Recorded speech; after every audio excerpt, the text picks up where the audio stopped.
All right. This is basically the fifth freaking iteration of this. So if I get a little bit squirrely and off track, I apologize.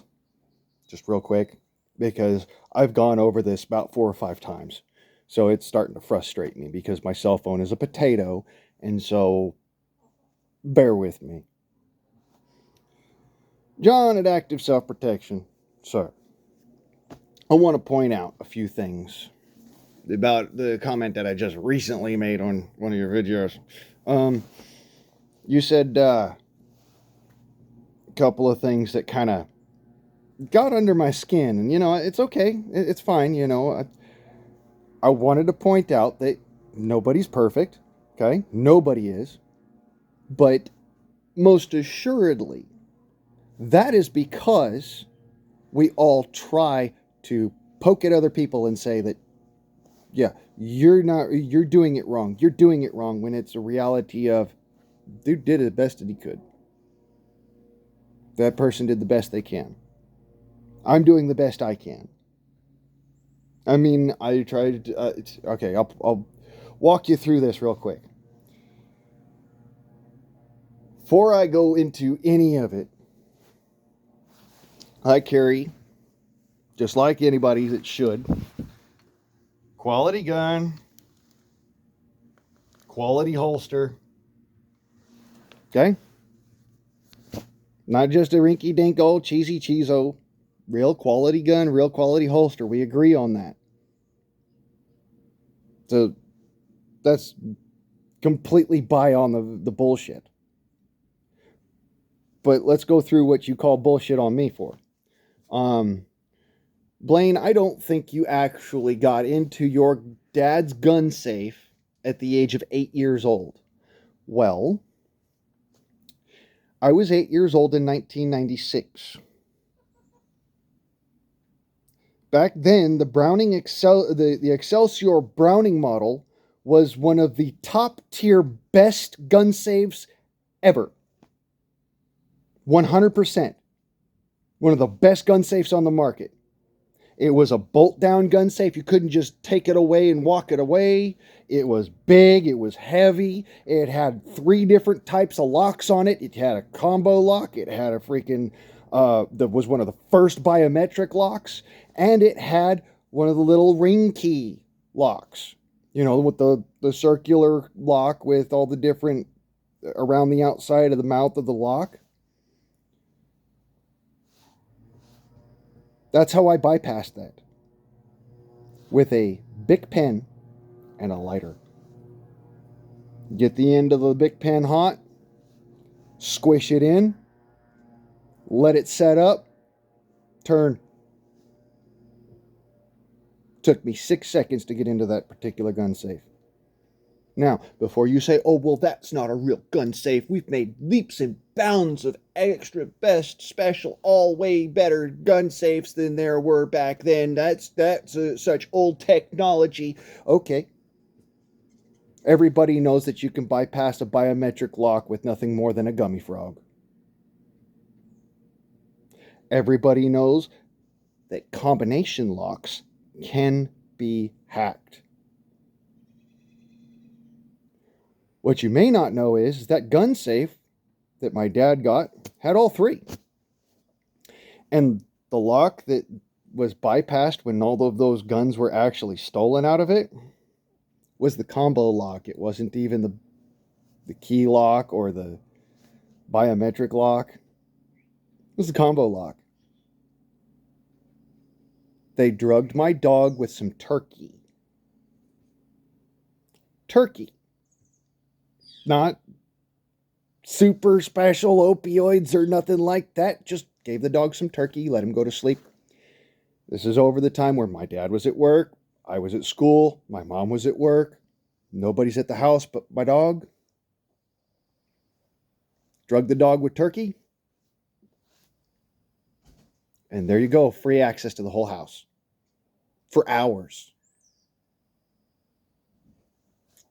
See, this is my point. This is why I think that gun safes are BS. They are just a slowdown stick. They're a speed bump on the way to getting things done. This is why I believe you should have your guns on or about your person, no matter what, no matter where, no matter how much freaking rigmarole you got to go to. Truck guns are a good idea. Why is a truck gun a good idea? Well, beyond what we saw in the video, truck guns are a good idea for the fact that you can't carry a rifle on your person without everybody seeing that thing. There's no concealing that. In fact, there's really no concealing the pistol that I carry, but that's beside the point. A truck gun is that right there. It's literally the gun that stays in the truck. That's why it's called a truck gun. It's the gun that stays in the truck. It's the one you don't care about.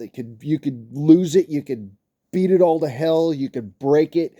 And it doesn't matter because it's so cheap that you could replace it tomorrow. It doesn't rub you hard because it's not your safe queen. My safe queens are very well hidden away in my house and, kept away. My hip gun, that's a $400 gun. Comes from Dixie Gun Works. And it is a nice gun. All of my air guns, $500, $600 for those air guns. But at the same time, it's not a $5,000 AR-15. If you're going to spend $5,000 on an AR-15 to stick in your truck, then yes, you are a dumbass. I'm just going to be square and flare with you. You should know by now, I don't sugarcoat anything. When I cuss, it's because it's part of my vocabulary. I don't sugarcoat anything. I'm being fair, honest, and square with everybody here. Situation is, you should have a truck gun. You should have a hip gun. You should have safe queens. You should have, your front yard lawnmower gun. You should have your shotgun next to the front door. You should have your kitchen gun. You should have your, for lack of a better way of saying it, your shitter gun. Your bathroom gun. For those who have sensitive morals and don't want to have their feelings hurt. Okay? Your bathroom gun. AKA what we say in the South, the shitter gun. The gun you stick in the outhouse and you leave it there. Because it's there for the bear. The bear starts knocking on your outhouse while you're sitting out there taking a number 2. You want to have something with some oomph behind it. And you don't want to be just, every time you go to the bathroom, well, let me stop at my safe first and grab out my gun and go, and then I can go put it on the countertop while I go to the bathroom. That's a load of hockey and you know it. That's semantics, bro. It's all out utter bullshit and we all know it. Fact of the matter is, a bird in the hand is worth 2 in the bush. But a bird in the bush is better than the wasteland.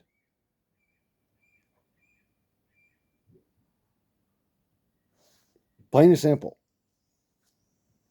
This is one of those, a penny saved is a penny earned situation. You could save your own behind by having that penny in your truck versus having that penny in a safe or in a bank. You put your pennies in the bank, you ain't got any pennies in your hands. This is the whole point behind this, okay? This is why I'm coming back to the situation of, yes, you should have a quality firearm about your person on your hip at all times. That's just me. That's what I believe in. 100%. Quality firearm. And I have a quality firearm on my hip. 2, you should also have, a firearm you don't really care if it gets destroyed, damaged in a car accident, heaven forbid your car gets stolen and it was in there, You're not worried about it really, gut-wrenchingly taking you and going and all that. Morality aside, fiscal responsibility with your firearms is important. Okay? $400 gun on my hip, $20 gun in my car. You see the difference here? $400 gun on my hip, $20 gun in my car. There is a freaking high point in my truck. At best. Yes, it's reliable. Yes, it'll fire. Yes, it'll shoot. But am I worried about somebody stealing a freaking high point? I mean, come on. Let's be clear. Am I worried about somebody stealing a high point when I've got a Dixie Gunworks 44 Magnum on my hip? No. Don't even go there. That's BS, and we all know it. Beyond that, the whole, well, you should have it in a gun safe or in a lockbox, a strong box, in your car, cabled down. Again, let me show you exactly how easy it is to get around that.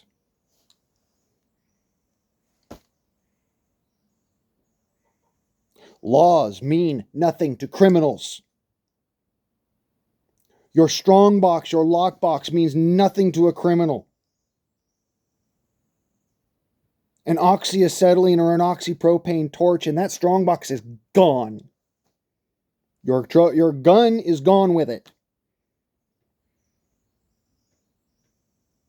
So now you've lost both your super quality, extra special firearm that you spent so much money on, and the lockbox, which you spent a ton of freaking money on. Rather than, well, he broke my window and he took the gun. Tried to hotwire my truck, but didn't realize that there's a redneck kill switch on that thing. And because I heard him out there messing around with my truck, I came out with my firearm, which is actually loaded, unlike the truck gun. So now he's at a disadvantage. He's got to use his own firearm if he has one. Are you seeing how this is devolving very quickly? This is a plan that you work. Not the whole, oh, well, I have to react. You don't have time to react once this stuff is all in place. This is why you train. This is why you plan. It's important to do these things like this. For the same reason, that you run active self-protection, right? And you try to learn lessons. These are the lessons I've learned. From you even. It is far better to have a gun in the truck and not need it than to have a gun in the house when you need it. This is my whole point behind this. We need to not get so caught up in everything and so excited about shit. Because the reality of it is, calm, sober, sane, prudent individuals. You added the morality part. I'm going to tell you right now, there is nothing moral about having to shoot a criminal. It's a situation that just is.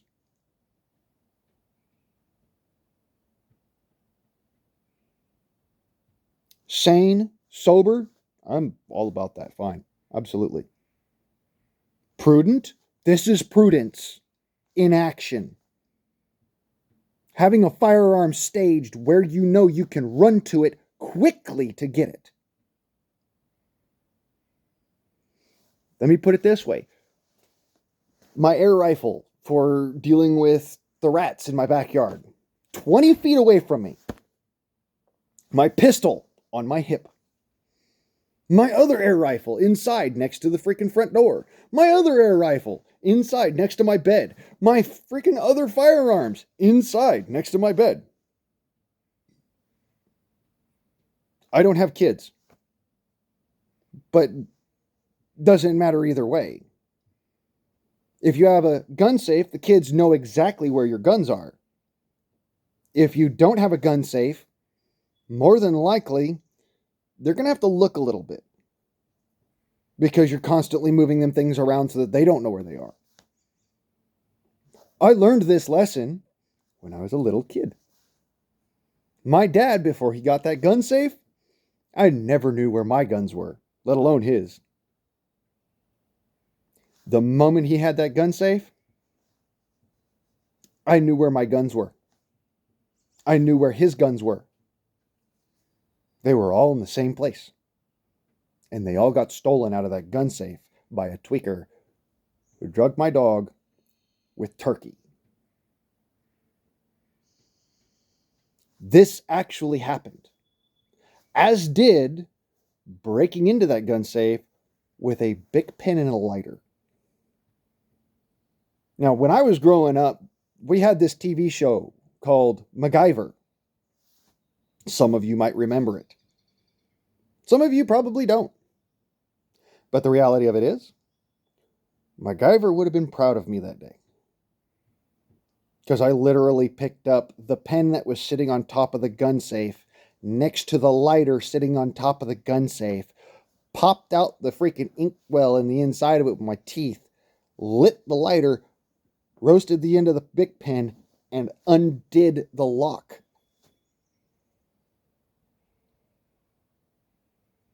It wasn't rocket science to me. It was like, okay, well, this does this does this. Okay, I could put these together and make my own key. Doesn't matter that, my dad would actually let me have my own key after this because he realized it was pointless. But anyways, I digress.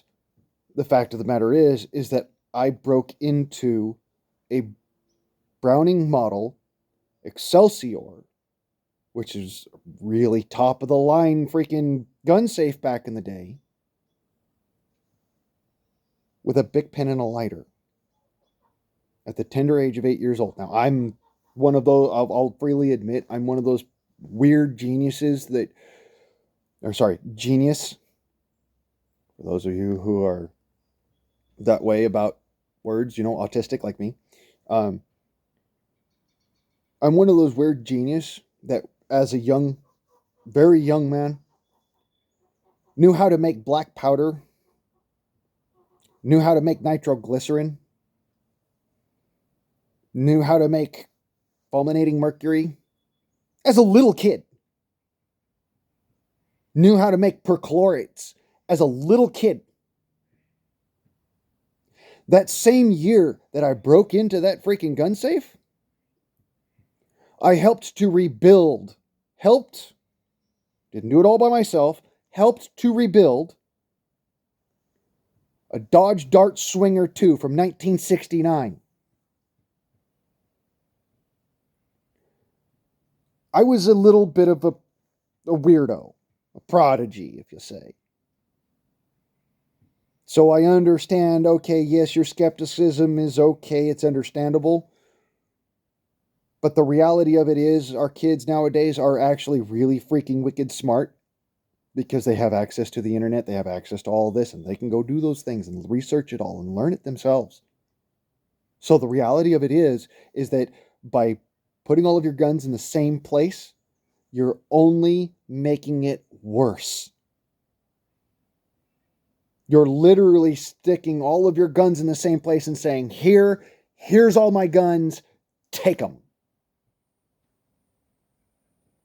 Take them all in one fell swoop. And this is what my experience with this is. Most likely, the people that are going to steal your stuff are your best friends.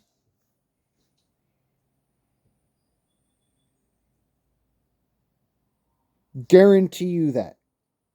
They're your best friends. They're your family. The people who have your code. The people who have the key.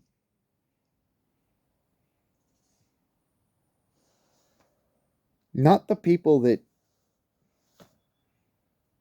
you'd normally say, okay, well, they're going to break into your house. No. It's your tweaker buddy from high school. It's your kids going out and trying to get some money from the pawn shop so they can go and afford their PS5. That's who's stealing your guns. It's not the freaking criminals that you see every day on the TVs and YouTubes and whatnot. Those are the one-offs. As a matter of fact, I'll bet you $100 that young man that we saw in that video that you just uploaded this morning. I'm recording this evening. You uploaded the video this morning. I'll bet you $100 that kid got that gun by breaking into his parents' stash. And if he didn't, he stole it from someone he knew. This is what I mean when I say a gun safe is useless. In fact, it's less than useless because it's a false sense of security. My guns are hidden all over my house. All over my house. So you might get one or two, but you're not getting them all. You can't just scoop them all into your arms and go out the front door with them. You'd have to walk around for an hour picking them things up. More than likely, you're going to get chewed on by my dog, who's right there at all times. More than likely, that's going to happen. Unless you're a sick piece of shit and you go and you shoot him first. I've taught him not to accept food from other people. I learned that lesson when I was 8 years old, remember? So yes, as an 8-year-old, I broke into a gun safe. I learned about how to break down and rebuild cars, and learned that Turkey will put a dog to a catatonic state for days. Because my dad's tweaker best friend decided he was going to steal my deer rifle and sell it for meth money. To this day, I have never found it. No matter how many different pawn shops across the country I've gone to. Never found that rifle. And it really does bummer me out because my dad got me that rifle so that when I turned 14, we would have a gun which I was familiar with that we could go deer hunting with together. That's what I'm saying here. Gun safes are bullshit.